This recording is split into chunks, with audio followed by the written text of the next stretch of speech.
Yeah, that's still good.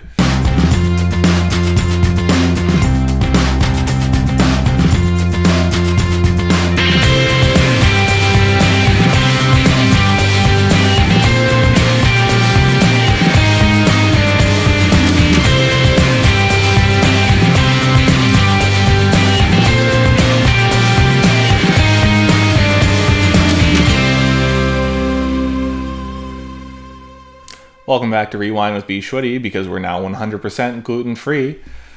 Today, it's Wind Down Wednesday. It's our first Wind Down Wednesday, which means I am going to drink a nice bottle of wine with you. Today we'll be having a 2011 Precious Stone Pinot Noir from Kynsi.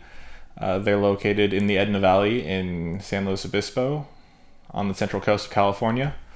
This is from their Stone Corral vineyard in Edna Valley. So let's get started. Also today we're going to be talking about something I saw on the internet last week, a study published about how people perceive wine based on the labels. So we'll open this up and then we'll look into that.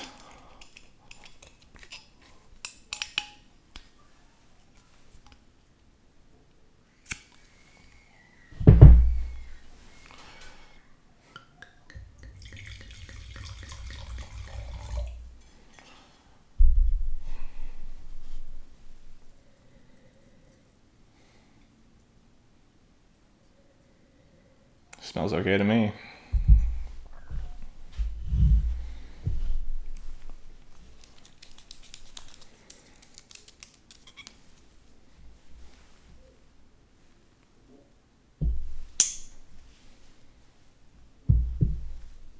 So I'm slightly weary since these bottles went through a fumigation couple last year. Maybe even the year before. Should be fine. I haven't instantly died, so that's a good thing. But anything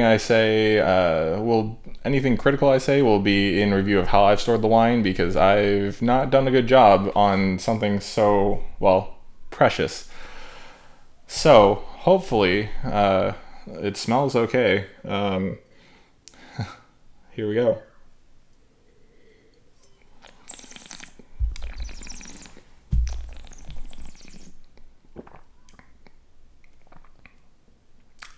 Yeah, that's still good. So Precious Stone is one of Kynsi's highest price point Pinot Noirs. It's utterly fantastic. Since they own the vineyard, I believe, they have full control over when they pick, how they pick, how they grow it. Everything from start to finish, they'll take care of. And it results in a beautiful, little smoky, older Pinot Noir. I've been sitting on it for a while. I didn't know how long I should sit on it. Pinot Noir you generally want to hold on to for maybe 5 years at the most. It's now 6 years since the vintage date. It's been in bottle probably for 3 or 4. So if I wouldn't have drank it sooner, I would have let it go to waste. But luckily I have you. Cheers. So this article that I saw, it's actually an article about an article from the Food Research International journal. On top of that, it's $40-something to purchase, so I don't have the budget to buy it.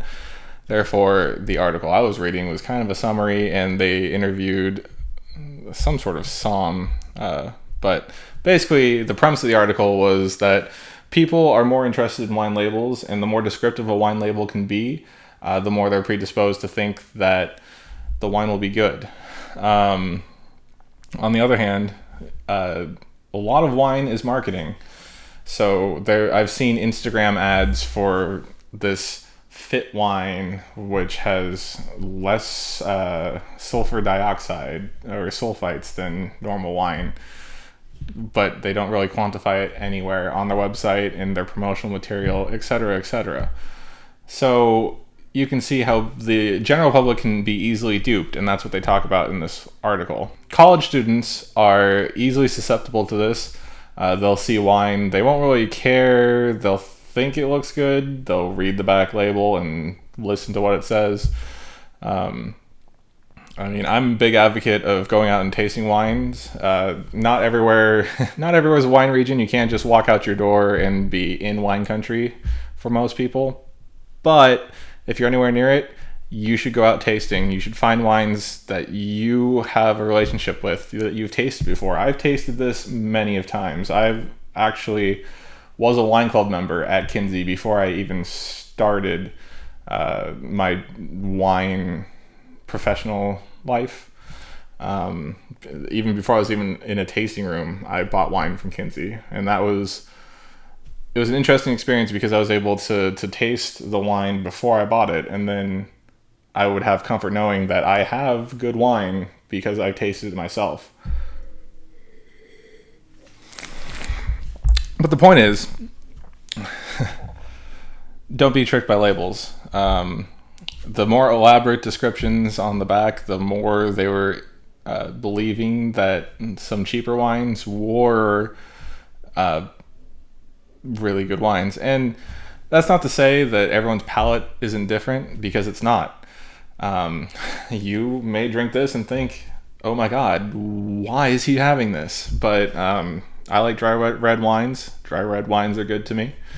I have an appreciation for all wines, and if you find a wine that you like to drink, then don't let me tell you otherwise, that it's not good, because it's good to you, just like this is good to me.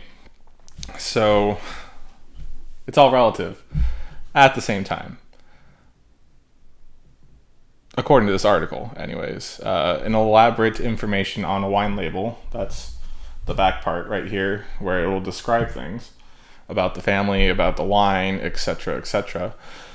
The elaborate information level invoked higher expectations before tasting the wines, plus resulted in higher liking ratings.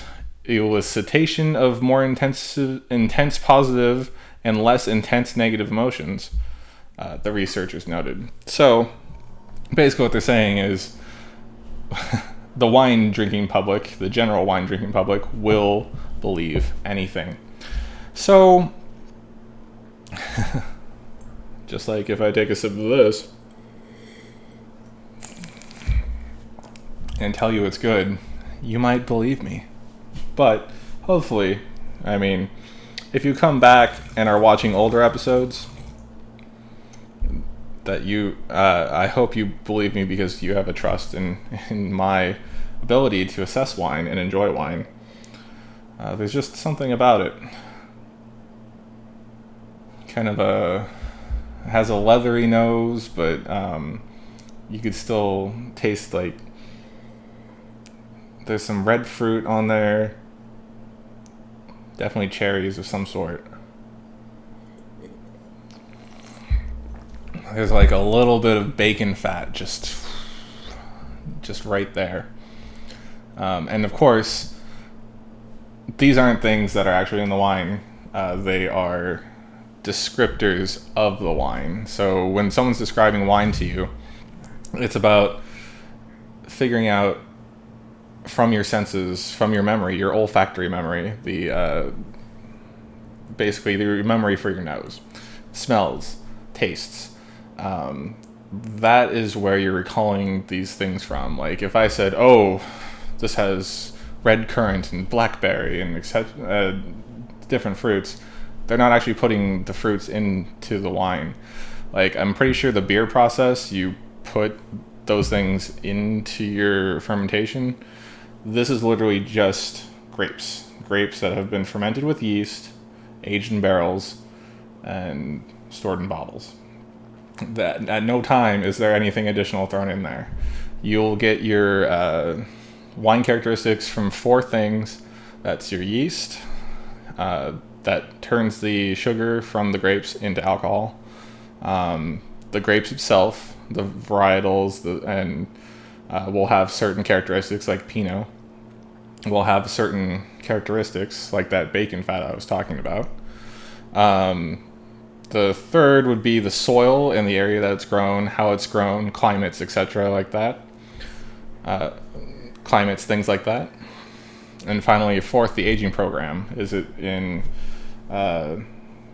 stainless steel? Is it in barrels, new French oak, Hungarian oak, American oak, Russian oak?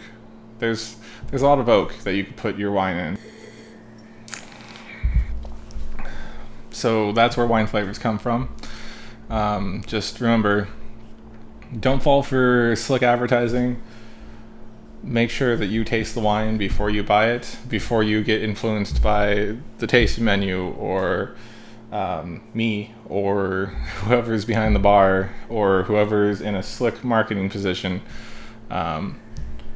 That being said, this 2011 Precious Stone Pinot Noir, wow. I really should have saved this for when I have people over, but wow. It's good. Wow.